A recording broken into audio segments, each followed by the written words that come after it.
Our first speaker is Yamiche Alcindor.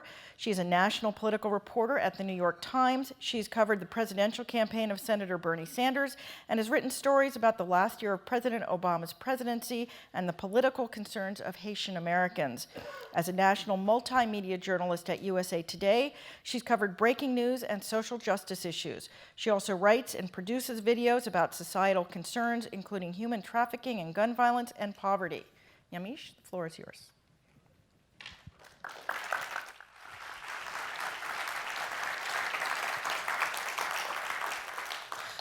First, I'd like to just say thank you to the Johns Hopkins Bloomberg School of Public Health for inviting me here today. I'm really excited.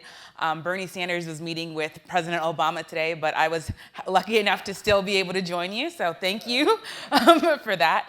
And I'm going to be looking at my phone a little bit because I should say that I not only create news off of my phone, I get news off of my phone, and I kind of am very connected to my phone. So I hope that you guys, I know that the phones are going to be on silent, but I hope that you'll be tweeting and will welcome me as I look at my phone sometimes. So the first thing I wanted to do when I got asked to do this talk, I started thinking, how am I going to explain kind of what I've covered? And I thought that the best way to do that was to really just kind of talk about the arc of my career, and in that way it will, I think, explain the arc of the challenges that we're facing as Americans. So the first thing I wanted to do was just tell you a little bit about where I started. Like many journalists, I started covering news in my hometown. My first ever kind of byline was in the West Side Gazette. It was a small African-American newspaper in South Florida. And at that time, I was 17 years old. And the questions that I was asking were related to social justice, but I had no idea what social justice meant. At 17, I had never heard the phrase before. I had never really even thought of segregation. I'd never really thought of all the things that were going on in my neighborhood, but I knew that I had these questions. And my questions, I thought, were going to be simple questions. They were going to be, why was I one of the only black kids in my AP chemistry class when the majority of my high school was African American students? My questions were, why do I have to get bused from the suburbs to go into urban cities to attend a pre-magnet pregnant school? Why does my mom go out every morning as a public school social worker and talk to people in these communities that look completely different than where I live? These were simple questions, I thought, as a 17-year-old. I've now realized that I've spent the better part of my career trying to answer those questions. And that kind of brought me to one of the things I wanted to talk to you about today, which is segregation. If you look at a map of the United States, you can quickly find out that people live and people of different races live in completely different spaces.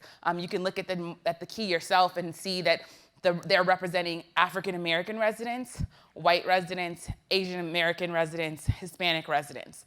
So if you look at that map, just think about where you live or where your family lives. Think about kind of where the biggest stories of our country have been. And when I think about and I look at that map, I thought, wow, this is what our country is. This is our country, as much as we say that segregation is about the 1960s and that term is about the 1960s, what we really know is that all you have to do is ask people where they live, and you know that segregation is alive and well right now. I have a coworker named Nicole Hannah-Jones who writes extensively about segregation in schools. She did a really fantastic piece looking at Michael Brown's high school and how angry people were when that school started to be integrated. And while that school you don't consider it being integrated in that word, you think, oh, we're not integrating schools anymore, it's not the 1960s. These parents were very upset with how this school was being integrated. And to me, it made me think I want to look at this map. And all you have to do is look at other cities. I wanted to pick out some cities that you'd be familiar with. So New York, Baltimore, Chicago. To me, these are the cities where I've kind of made my career, and these are the cities that have ended up parachuting in for protests, for murders, or in my own case, I live in a pretty segregated neighborhood in Brooklyn. Brooklyn, of course, as you know, is very much changing, but when I get off the train, 90% of the people in my neighborhood are African American. And I had to think about that from my own life. I thought, how did I end up here? I didn't grow up in a segregated community. I grew up in a pretty mixed community. But in Brooklyn, it came down to how could I afford rent and where were the buildings that I was looking at, and I ended up in a segregated neighborhood. And that to me kind of explained to me kind of, or made me think of, this is how segregation happens. You don't really think, I don't want to live around different people, but you look up and you're living around people who look like yourself. And I think that that's really important. The other thing I want to talk about is kind of, when I was asking these questions, I was thinking about, how do I make segregation relevant to you, public health officials? I was thinking, I'm at the public health school. I need to somehow become a scientist in the next 10 seconds and figure this out. So all I had to do was Google segregation in healthcare, and I quickly realized what I'm sure all of you know, which is that I looked at some interesting things. African Americans are more likely to go to African American doctors. African American doctors are more likely to have patients who are in fair or poor health. They're more likely to have patients that are obese. They're more likely to have patients that use the ER as their primary source of health care. And I thought to myself, there goes segregation right there. It's looking us in our face. It's looking at us when we go to the doctor's office. And to me, that was kind of what I wanted to talk about. And then when I started thinking about it, I thought, well, I've never covered like segregation in medical healthcare, right? All I had to do was go back to one of my first internships in 2009 at the Washington Post. I was eager to tell a story. I really wanted to figure out, how to impress my editors. And I started thinking about kind of why I wanted to be a journalist. The reason why I became a journalist was because I was asking, again, those burning questions that I had. And when I thought about it, I went back to this woman her name was Mrs. Boone, and she, at 55 years old, had been going to the emergency room for her primary source of health care for 2 decades. So I interviewed her in 2009, and since 1989, she had been going to the ER for her primary source of health care. She needed knee surgery, she had asthma, she had all these different ailments that she needed, and guess where she lived? She lived in Anacostia, Washington, D.C., obviously a predominantly Black neighborhood. And I thought, there goes segregation and there goes public health creeping into my own career without me ever really even thinking about it. I started thinking a little bit more, and my next gig, my first full-time gig, was at Newsday in Long Island. So I'm about 22 years old, looking for stories, and there was, as you know, a lot of young reporters, they start out kind of covering crime, they start out kind of covering breaking news. So one day I got sent to this murder. This guy had killed a woman and a man and killed himself. Simple story, you could write it up. Not simple at all. I started digging. He had killed his best friend and his best friend's girlfriend, and he had just been released from prison. He had been on mental health care. He had had mental health care in prison. He had had medication in prison. And then he gets out of prison and he's dropped into this predominantly Black neighborhood in Long Island with no background, with no help, with no one to really kind of walk him through the system. He ends up falling kind of through the cracks, I would say. And while of course he has his own responsibility for why he did what he did, when I started interviewing people and talking to people, even the own victim's family, because again, he killed his best friend, they said, he really had a lot of problems that were not really looked at. And I think that I thought, again, there goes mental health, there goes public health, creeping back up into my life, creeping back up into my reporting. Next gig, I think the gig that really, I think, made me know what I wanted to do and made me know that I wanted to dedicate my life to kind of social justice issues and social justice reporting was I joined the staff of the USA Today in 2011. In 2011, I was kind of dropped into all these different national stories. If a mass shooting happened or something happened, I would be dropped into these places. And I thought, okay, I can do this. I was trying to get my career together, trying to understand how this goes. You're quickly taking things in. And then I ended up bumping into this girl, or I ended up interviewing this woman who, her name was Asia Graves. I still talk to her to this day. She had been human trafficked and was a human trafficking victim, a sex trafficking victim. And she was only 16 when a man bought her on the street and paid $200 to have sex with her. And I thought to myself, this is what I was looking at. This is kind of the issues that I'm seeing. But here's a whole new form of this that I didn't really know existed. Part of the reason why I ended up talking to her was because I was doing this story about human trafficking, but I was realizing that human trafficking victims can be in public schools. And that to me was so counterintuitive. Why would you have a human trafficking victim in a public school? She was recruiting other girls from her high school to be human trafficked. And I thought to myself, this is ridiculous. This shouldn't happen. And to me, I guess I say all that to say that there are all these different forms of trauma that are going on in these different neighborhoods. And that's kind of what takes me to Ferguson, which I think was really a seminal moment in our country's history. So I'm going to play some videos from you that I shot in Ferguson while reporting there, just so you can look at them and know what I was doing.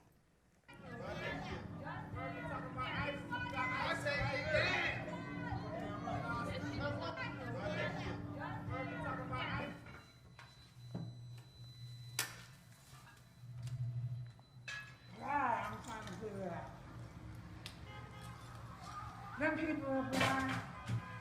Yeah, I'm trying to do that. So I show you that because I think now, with some distance between that, I didn't realize what I was in the middle of.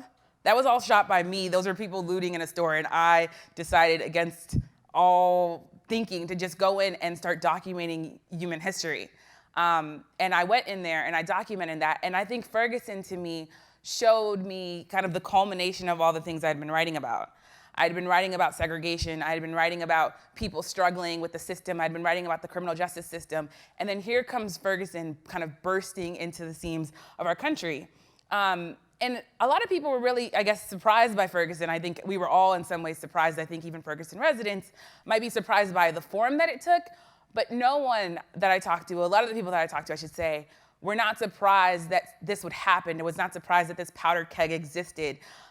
People on the street knew what the DOJ found out later, which was that even though Ferguson was only 67% black, the majority of the people being arrested, the majority of the people being stopped by the police, the majority of the people having use of force used against them, they were all African American.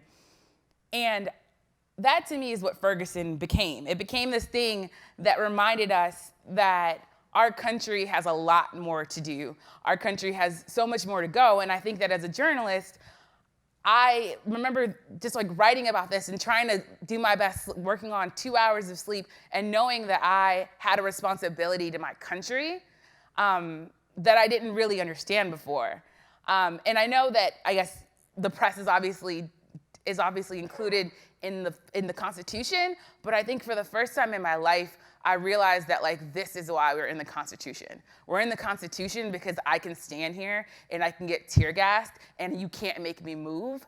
And I think that for the first time in my life, I realized like I also am very much important as a black journalist because I can tell this story because I was a little girl who was asking questions about my high school that was like Michael Brown's only but a couple years ago.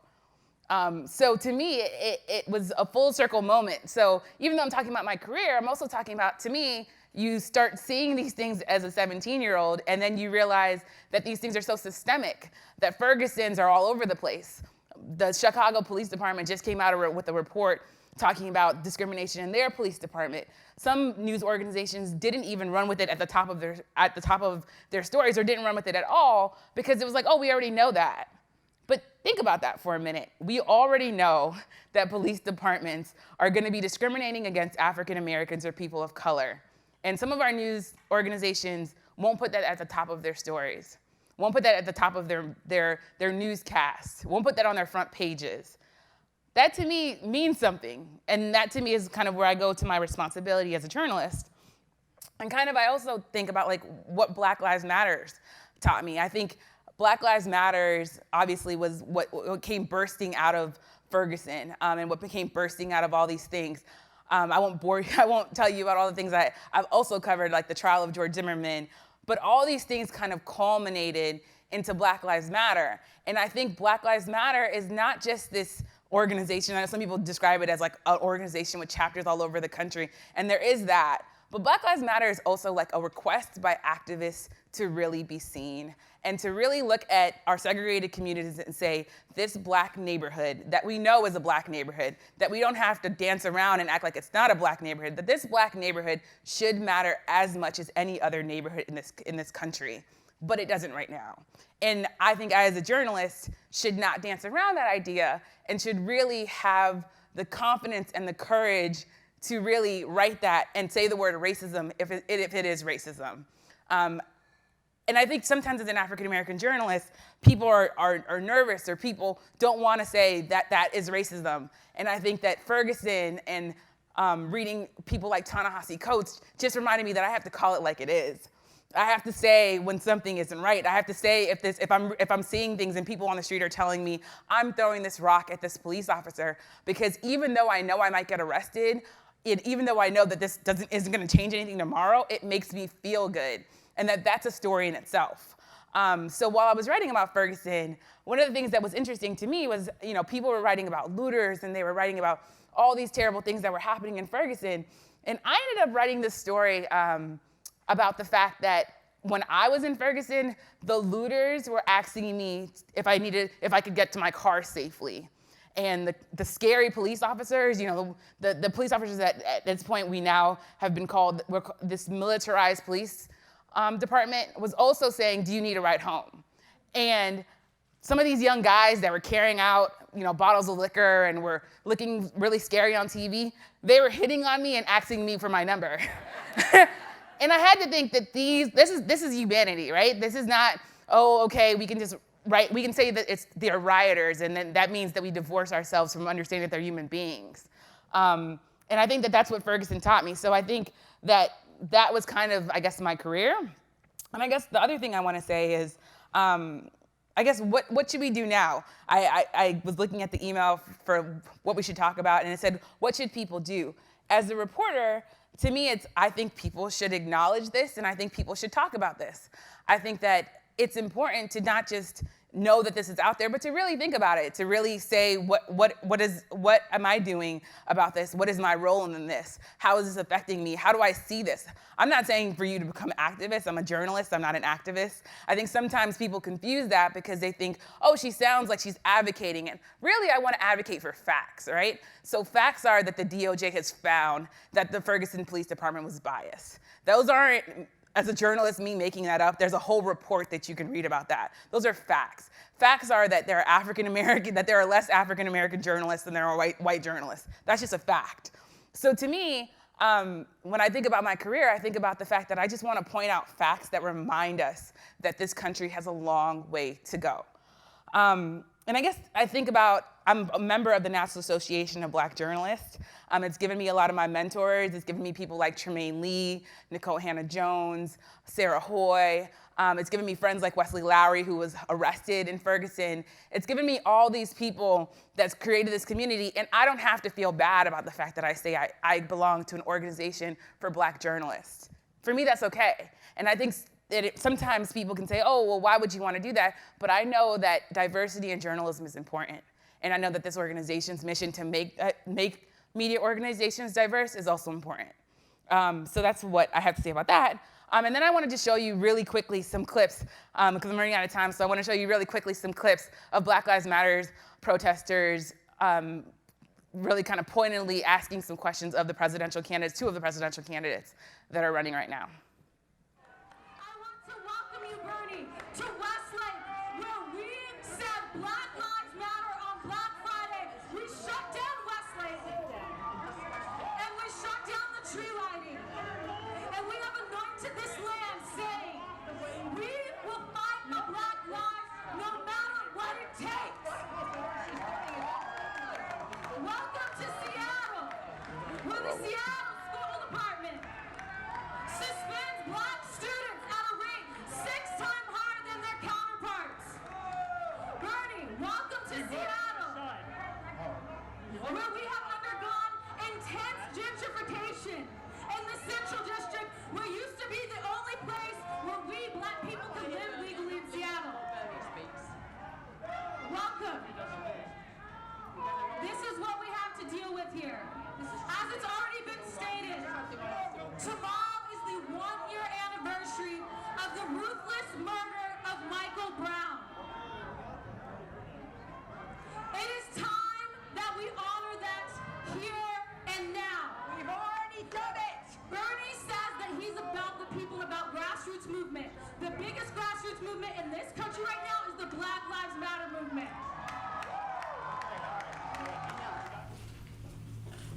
You, Infant, have been, in no uncertain way, partially responsible for. It's more than most. I'm gonna ask if you can stop it right there because I'm running out of time. But I just wanted to say that I'm covering this presidential election now, but I'm still that 17-year-old girl trying to answer those questions. And I think that these activists are also trying to answer some questions.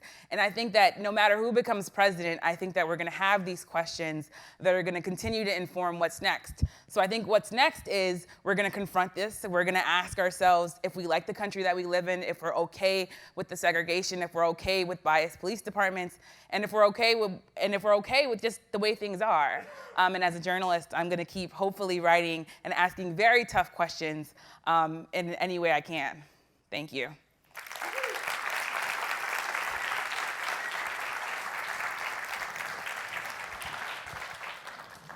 Thank you very much. That was inspiring. You've done, as you said, an awful lot of things in your so far very brief career. Is there a single issue or image from your reporting on social justice that kind of continues to haunt you? I think the image that probably continues to haunt me, I was the only reporter who saw Michael Brown in his casket. And I think that to me haunts me in some ways, apart from the case, apart from obviously Darren Wilson was cleared. Obviously a grand jury decided not to indict him. So I'm not saying he's guilty. I'm not saying that he should be punished or charged, but I'm saying that there was somebody there who was in that casket, who looked like my brother, who looked like people that I'd covered, and whose family looked like any family of any race when they were crying. And I think that definitely sticks with me. That definitely is something that when I'm 80 years old, I'm gonna still be able to picture him and be able to think about that and to be able to wonder what I'm doing about that. How can the world of public health best address issues of social justice that engender the health disparities that you talked about? I mean, I think part of it is, one, recognizing it and then really kind of assessing what your role is in that, and really trying to figure out if you are interested in those issues, and if you are, if you're a doctor, if you're someone who's teaching people, are you recruiting more diverse doctors? Are you seeking out communities and wondering whether or not these communities have the medical needs that they need? I mean, obviously Johns Hopkins is in the middle of Baltimore. I'm sure that you do a lot with the city around you. So I think it's really just being aware and really wondering kind of on a very personal level. Like for me, journalism was what I wanted to do. I didn't want to be an activist or a doctor, or as my parents wanted me to be a lawyer. I wanted to be a journalist. So I knew that I wanted to really be an observer and be a kind of a professional witness. So that's, I think, how I personally answered some of those questions, but I think that's kind of what you have to do. You have to really look at what you want to do. Do you think there need to be more studies? I mean, you were saying, one of the issues with the Chicago police force was that, well, everybody already knew that they were biased. So why was it news when you had a study that said that they were biased? Is that some of the concern about some of the health issues that go with this? It's like, wow, there's big disparities between African Americans who, live in inner cities, even though they're, in the shadows of healthcare, that they don't get it. How do you get over that problem of, things that people already know versus things that you then go out and academically demonstrate again and again? I think it's really trying to figure out, how do we know what we know? So everyone in Ferguson knew that the police department stopped African Americans more, but how do we really, how as a government do we know that? I once read about, a colleague of mine, Wesley Lowery, who said that, the police department killing somebody is really the government killing somebody. Let's not make, it's not an individual officer who's doing anything. We're saying that our government can be biased and that that's not news. And I think that I think it's really pushing those boundaries, but really asking, how do we know what we know? So the Washington Post won a Pulitzer for documenting people who were killed by the police. But you think about it, the newspaper was doing that, not our government. And I think that those questions, we were all, I think, baffled when Ferguson happened. And I called, our research department, well, okay, can you give me the stats on how many people are killed by police? There were none. And I think that was the first time that me as a reporter thought, wait, what? There are no stats? How is that possible? So I think that asking those kind of questions, and I'm not sure if there are stats for how many Black doctors there are, how many, what the healthcare disparities are, but I'm sure that there are things that that haven't been studied. Is there one single issue that, or piece of this that the public at large doesn't understand about social justice and how it relates to public health? I think the thing I can think about is, I guess, how it affects people on a daily basis. So when I was an intern at the Washington Post, I wrote that story about that lady who, this woman, Miss Booth, who had been going to the ER since 1989.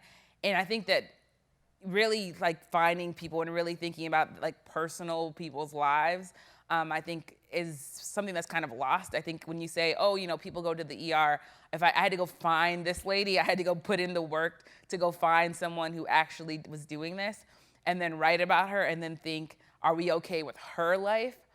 So I think that there's some of that is missing. I think sometimes it's easy to say like, oh, okay, well, we know that prejudice exists. We live in America. We know how it was founded. We know our original sin. So, you know, we know that that's going to be there. But I think really wondering and asking, okay, but like, is that okay?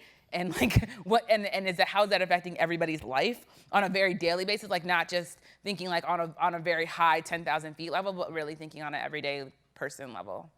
This is, as you mentioned, hardly a new issue. You know, people are aware that segregation exists, that there are problems with social justice. What makes it so difficult? And even as a journalist, I mean, you're fighting that, oh, that's not a story because we all know that. I mean, I think it's tough. I think it's super tough to figure out how to make it news, to figure out, I mean, obviously Ferguson was such a big deal. And I think activists say like you know, some of the activists I've talked to push back on this idea that if we hadn't made this amount, if there hadn't been this much uprising, it would have just been like, okay, well, we'll be there for a week and leave. And I think that they might be right. I'm not sure if we would have covered Ferguson in the same way had there not been ongoing protests, hundreds of days of protests, of peaceful protests, most of them. But I think if we hadn't had those long peaceful protests, we might have let the story go. So I think some of it is just how, I guess in some ways, being forced to recognize this. And social media obviously plays a huge role in that. I hear back from people about my stories instantly. And I have to, and I, as a reporter, I like to respond to people. I like to think like, yes, I'm a real person. Like, and I think that I think in some ways keeps us all accountable. So one of the things that I guess keeps us in the media right now is that it has, as you've demonstrated, sort of become an issue in the presidential campaign, at least on the Democratic side. Is that good or bad for pursuing social justice? I mean, is the best road through the political system or through academics or through some combination? As a reporter, I don't know if I can answer that as a reporter because I think activists themselves have to figure that out. Again, I mean, I know some people like will listen to this and think, oh my God, she's an activist. She's part of the Black Lives Matter movement. It's like, no, I'm a writer that writes about the Black Lives Matter movement, just like someone might write about politics or write about the environment but not be an environmental activist. But I think that's really the activists that have to understand that and have to do that. And of course, right here in Baltimore, DeRay McKesson was running for mayor. So I think he saw politics as important. I know other people who say they don't care about voting because that's not how they see this. They see their change coming through grassroots movements. They point to stuff like LGBTQ rights and they say that like that didn't happen because the Supreme Court got up one day and said, oh, we really think these people need rights. It happened because people organized in their communities and said, we are people, we've existed in this country for decades and now we want rights. So I think that it's going to be, and so I think it's really up to them, but I think that there are probably, and I see that there are people doing taking all kinds of avenues of that. Do you think, you know, you used some of those amazing data visualizations. Do you think that the use of data is really helping this? I mean, helping demonstrate it in a concrete way to people who may have, as you said, known it all along, but never really got the magnitude of it? I think data definitely helps because as a reporter, when I can look at something, when I can look at numbers, not just anecdotally, and while I like to write about people and like to have kind of individual stories, it's really, to me, sweeping. It's when you can say, these are the hard facts. So I think that data is important, which is kind of going back to that public health question and what do you do?